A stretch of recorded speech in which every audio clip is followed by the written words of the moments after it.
जय माता दी दोस्तों, वैष्णवी वृंदावन चैनल में आपका स्वागत है। आज बात कर लेते हैं बसंत पंचमी के बारे में। दोस्तों, इस बार बसंत पंचमी 14 फरवरी को है। बसंत पंचमी के दिन माता सरस्वती अवतरित हुई थी। मतलब माता सरस्वती का जन्मदिन बसंत पंचमी पर मनाया जाता है। दोस्तों, माता सरस्वती को ज्ञान, बुद्धि और विद्या की देवी कहा गया है। और इंसान को जीवन में सफल होने के लिए इन तीनों चीजों की जरूरत पड़ती है। तो ये दिन एक तरह से टीचर और स्टूडेंट दोनों के लिए बहुत खास है। तो आइए जान लेते हैं बसंत पंचमी की पूजा विधि। साथ में जानेंगे कुछ मंत्र चैंटिंग जो आपकी विद्या और आपके रोजगार के लिए दोनों के लिए ही बहुत लाभकारी है। तो आइए जान लेते हैं बसंत पंचमी की पूजा विधि। बसंत पंचमी के दिन सुबह उठकर स्नान कर लें। स्नान करने के बाद स्वच्छ पीले रंग के कपड़े धारण कर लें। स्नान करने के बाद आप सबसे पहले भगवान सूर्य को जल जरूर चढ़ाएं। उसके बाद आप लाल रंग के आसन पर बैठ जाएं और अपने सामने पीले रंग के कपड़े पर माता सरस्वती की मूर्ति को स्थापित करें। साथ में आप गणपति जी की मूर्ति भी जरूर रखें। दोस्तों, कोई भी पूजा शुरू करने से पहले भगवान गणपति का ध्यान किया जाता है। उसके बाद दीपक जलाने के बाद आप भगवान गणपति का ध्यान करें। उसके बाद आप माँ सरस्वती की दाहिनी तरफ एक कलश की स्थापना कर लीजिए। जैसे कि आप एक लोटे में जल भर के रख लें, उसके ऊपर पंच पल्लव रखें। साथ में लोटे में सुपारी, सिक्का, अक्षत, लौंग, इलायची रखें। इसके बाद आप जल से भरे हुए लोटे के ऊपर पंच पल्लव रखें, जिसमें आप आम या अशोक के 5 या 7 पत्ते रख सकते हैं। उसके ऊपर आप एक प्लेट रखें और उसमें चावल रख के उसके ऊपर आप दीप प्रज्वलित कर सकते हैं। इस दिन आप माता सरस्वती को पीले या सफेद रंग के फूल जरूर चढ़ाएं।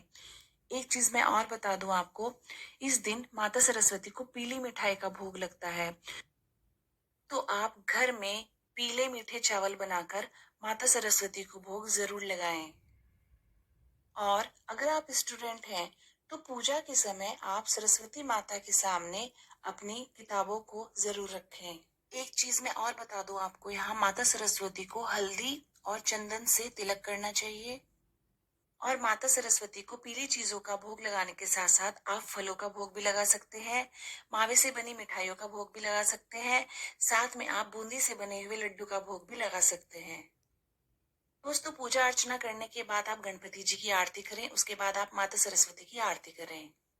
दोस्तों, अगर आप एक अच्छी टीचिंग जॉब चाहते हैं या गवर्नमेंट टीचिंग जॉब चाहते हैं, या आपका काम वाणी से रिलेटेड है, या आप सिंगर हैं, या आप विद्या के क्षेत्र में आगे बढ़ना चाहते हैं, तो मैं आपको 2 ऐसे मंत्र बताऊंगी जिनकी चैंट आपको जरूर करनी चाहिए।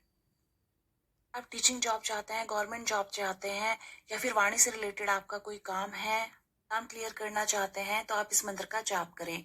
ओम ऐम सरस्वते ऐम नमः। ओम ऐम सरस्वते ऐम नमः। दोस्तों, आपको इस मंत्र की चैंट करनी है। बसंत पंचमी के दिन आप कम से कम इसकी 5, 7, 11 या 21 माला करें। आप चाहें तो आप इसे और भी ज्यादा माला कर सकते हैं, तो आपको उतना ही लाभ होगा। या फिर आप गणेश चालीसा पढ़ें। उसके बाद 5, 7, 11 या 21 बार माता सरस्वती का चालीसा पढ़ें, मतलब सरस्वती चालीसा पढ़ें। तो आप ये भी कर सकते हैं, और जो मैंने आपको मंत्र चैंट बताई है आप वो भी कर सकते हैं। दोस्तों, अगर आप एक स्टूडेंट, दोस्तों वैष्णवी वृंदावन चैनल में आपका स्वागत है। आज बात कर लेते हैं बसंत पंचमी के बारे में। दोस्तों, इस बार बसंत पंचमी 14 फरवरी को है। बसंत पंचमी के दिन माता सरस्वती अवतरित हुई थी। मतलब माता सरस्वती का जन्मदिन बसंत पंचमी पर मनाया जाता है। दोस्तों, माता सरस्वती को ज्ञान, बुद्धि और विद्या की देवी कहा गया है। और इंसान को जीवन में सफल होने के लिए इन तीनों चीजों की जरूरत पड़ती है। तो ये दिन एक तरह से टीचर और स्टूडेंट दोनों के लिए बहुत खास है। तो आइए जान लेते हैं बसंत पंचमी की पूजा विधि। साथ में जानेंगे कुछ मंत्र चैंटिंग जो आपकी विद्या और आपके रोजगार के लिए दोनों के लिए ही बहुत लाभकारी है। तो आइए जान लेते हैं बसंत पंचमी की पूजा विधि। बसंत पंचमी के दिन सुबह उठकर स्नान कर लें। स्नान करने के बाद स्वच्छ पीले रंग के कपड़े धारण कर लें।